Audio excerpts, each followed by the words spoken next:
Hello universe, Josh here. Hello PaulMoosberg. This is a video response to your first sonnet. We had a very short correspondence going regarding your sonnet and regarding whether or not it's in true sonnet form. This video is just as I find it hard to explain these sorts of things in text, so I just wanted to do it in video format and hey, thereby give you a video response, and you know, that's fun, that's cool and all. Maybe you have studied about meter and rhythm and such, or maybe not, I don't know. So I don't know how useful this is going to be to you, maybe not at all. Maybe it'll be good just to think about. You'll probably watch it anyways because it is a video response to you. So I hope you do, and I hope you enjoy it. Structure is a very small part of the beauty of poetry, and I know that you're big into codes and you're big into rules, and that's really cool because I appreciate those aspects myself as well. At the same time, though, it should be understood that a proper structure is not necessary to a beautiful poem and to a work that is inspirational, etc. It can be used in that way, and it can certainly help, and there are very beautiful poems with rigid structure. And there are also, especially in the modern day and especially on YouTube, there are a lot of poems that don't really have any structure at all. It's just about putting one word next to another and you know, in a chain and getting something beautiful as a result, which it works as far as I'm concerned. It works just fine. So this is not a value judgment video. This is strictly about what is iambic pentameter and what is not, and what makes a sonnet and what is not a sonnet. And I would actually characterize your poem as a sonnet because it has most of the required ingredients. It has 14 lines, it has rhyme, it has 10 syllables per line, so you know, I'm not going to nitpick and say it isn't a sonnet, but however I will nitpick and say it's not iambic pentameter. There are exceptions, and there are things that I don't know about sonnets necessarily. For example, I believe there's a list of acceptable alternatives to iambs within a passage or a verse of iambic pentameter, and I believe that includes anapaests. Now, the thing that you want to avoid when you're writing iambic pentameter is simply having all of the feet be anapaests, because that's not iambic pentameter at all, that's anapaestic pentameter. Or in this case it's anapaestic trimeter, because you end up with, because you have 10 syllables and each feet should have 3 syllables for an anapaest, you end up with only 3 feet and a little dangler at the end, the feminine ending at the end. So there are exceptions within standard iambic pentameter usage. Yes, so but we are talking about structure and rules, so I'll get right into that.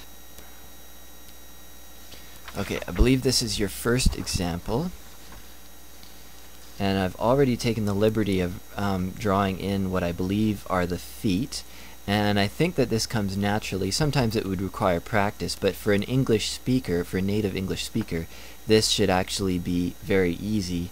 Well, possibly with practice after a while. And you'll notice that the first line I only identified 3 feet because I'm not stressing these first 2 syllables, if I, and again I'm not stressing shake in Shakespeare, because when you change it to Shakespearean, you'll notice that the spear is actually the emphasized syllable rather than Shakespeare when you say it as a name. And then the last syllable is kind of an addendum to this last anapaest. That's a feminine ending, and you've rhymed it with sonnet, which is, it's a valid rhyme, so I won't complain about that. But yeah, as you can see, if I write a Shakespearean, that's 2 syllables. You might have somebody pronounce it Shakespearean. I think most people in English, standard English pronunciation, would say Shakespearean and sonnet. So that's definitely anapaestic. And yes, there's 10 syllables, but there's only, it's divided into 3 feet of 3 syllables each. Okay, moving on to the next line. Then I must write Okay, we start off good. These are two iambs. Then I must write. However, if you're speaking it kind of naturally, there'd be a tendency to not stress then I must write. It'd be then I must write with Shakespearean rules, and that would again be only 3 feet in the line, and that would be bad. Well, if yeah, that would not be iambic pentameter because it's only 3 feet. And this is an especially awkward long one. So yeah, you would tend to split that into 2 iambs if you're scanning it. But if you're actually speaking it naturally, it's then I must write with Shakespearean rules. Same argument as before. These are anapaests, not iambs. Okay, and the code that defines it will spawn it. You know, it's very beautiful, very flowing. It's not iambic. Again, you might argue for emphasizing and. That's usually not done, not in casual standard speech, the way we speak normally. That defines it will spawn it. Yeah, you wouldn't emphasize it, especially since it comes after a fairly strong syllable in defines. And then the last one, as I am right, again, start just fine, start with iambs, but then the majority of the rest of it is anapaests. As I am writing my words of these tools. And that's, yeah, anapaestic, that last bit. Masculine ending this time. No little dangler, but... Then, next, you sent me a revision. So, here it is. If I write a Shakespearean sonnet, that one, the first line is not changed. The second line you did change, and you actually, I believe you altered it so it's proper iambic pentameter. Then I must write Shakespearean with rules. The problem here is that you have to kind of artificially emphasize Shakespearean.